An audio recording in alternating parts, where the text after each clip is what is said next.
Shalom, perkenalkan nama saya Irene Francisca Tahun, NIM 1.01.2022.0203, kelas F semester 2. Di sini saya akan menjelaskan tentang pengertian teologi sistematika. Kata teologi berasal dari kata Yunani, yakni kata dari theos yang berarti Allah dan logos berarti uraian, pikiran, perkataan, ilmu, serta percakapan. Kata sistematikos artinya penetapan atau penyusunan secara tepat. Sistematika menunjuk pada sesuatu yang ditempatkan dalam sistem. Oleh sebab itu, teologi sistematika berarti pembagian teologi ke dalam sistem yang menjelaskan berbagai bidang. Teologi sistematika mengacu pada dasar teks-teks suci agama Kristen, sekaligus menyelidiki perkembangan ajaran Kristen dalam sejarah, khususnya melalui filsafat, ilmu pengetahuan, dan etika. Yang melekat pada suatu sistem pemikiran teologis adalah bahwa metode ini dikembangkan, salah satu yang dapat diterapkan dalam secara luas dan terutama. Yang berikut posisi teologi sistematika dalam ilmu teologi. Yang pertama, teologi eksegetika adalah bidang kajian teologi yang sangat berkaitan dengan hermeneutik Alkitab. Yang kedua, teologi biblika adalah bidang kajian teologi yang berurusan dengan penelaan isi naskah Alkitab dan alat-alat bantunya. Yang ketiga, teologi historika adalah bidang kajian teologi yang berkaitan dengan penyelidikan dan perkembangan sejarah, mencakup sejarah Alkitabiah, sejarah gereja, dan sejarah doktrin. Yang keempat, teologi sistematika adalah bidang kajian yang berkaitan dengan pengajaran Alkitab yang sudah diformulasikan secara sistematis dan logis dalam doktrin-doktrin mengenai Allah, manusia, malaikat, dosa, keselamatan, dan lain sebagainya.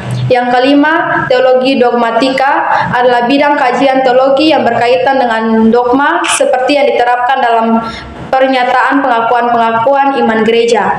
Yang keenam, teologi praktika adalah bidang kajian teologi yang berkaitan dengan pastoral, apologetika, etika, pendidikan Kristen, administrasi, dan manajemen gereja dengan sasaran pemberlakuan teologi dalam praktek untuk tujuan pembangunan, pengudusan, pembinaan, pendidikan, dan pelayanan jemaat dan umat manusia pada umumnya. Yang berikut pentingnya teologi sistematika. Pentingnya teologi sistematika adalah kita akan mendapatkan kebenaran iman Kristen secara utuh. Karena kebinaan Alkitab yang tidak tersusun secara sistematis akan membuat banyak orang kesulitan dalam mempelajari Alkitab.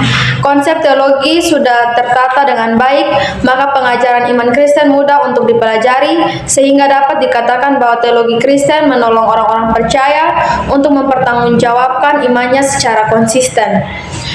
Dengan kekonsistenan yang ada, maka orang-orang Kristen akan terbentuk sebagai pribadi yang benar dan utuh di hadapan Allah, yang membuat pelayanan orang Kristen menjadi efektif sehingga mampu menjawab setiap pergumulan dan pemahaman tentang Allah.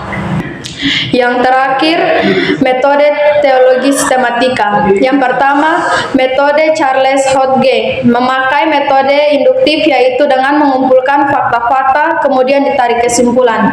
Yang kedua, metode Karl-Barth teori. Barth mengatakan bahwa manusia tidak mungkin mengenal Allah atau karena di luar jangkauan rasio manusia. Yang ketiga, metode Torrance, ilmu adalah suatu keterbukaan terhadap objek.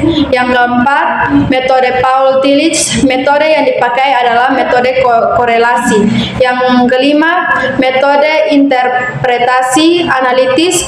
Teologi adalah ilmu tentang Allah yang memberikan paparan yang koheren atau menyatu, berkaitan, teratur, logis tentang doktrin-doktrin iman Kristen. Sekian pemahaman saya tentang